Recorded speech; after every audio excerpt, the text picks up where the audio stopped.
जब से मसीहा के चर्चा सुनाई, दुख मोर दूर भइल, सुख घर आई।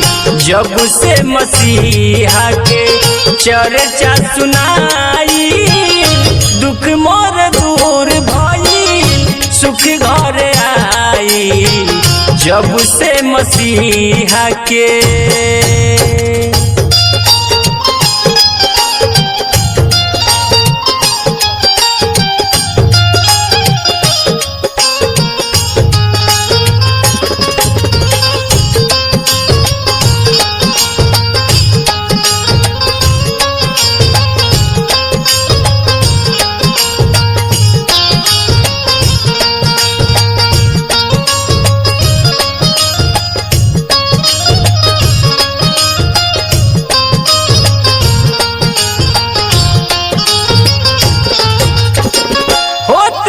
चंगाई जहवा मचल बाटे हाला, दुआ कर खातिर जहवा सब कोई जाला।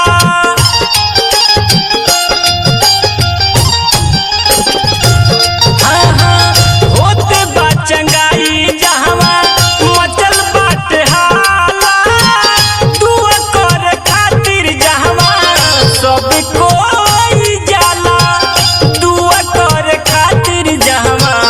सब कोई जाला।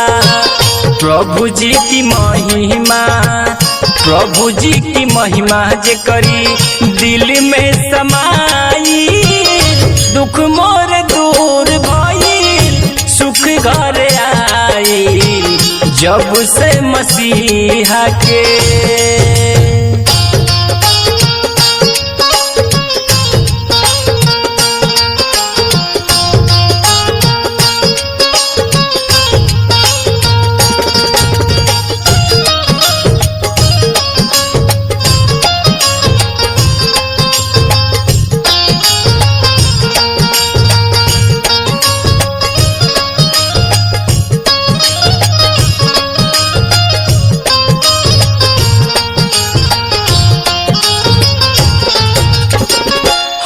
सिरजनहार रउआ जनत बा जहानामा, हमनी के खातिर यीशु भइले कुर्बानामा।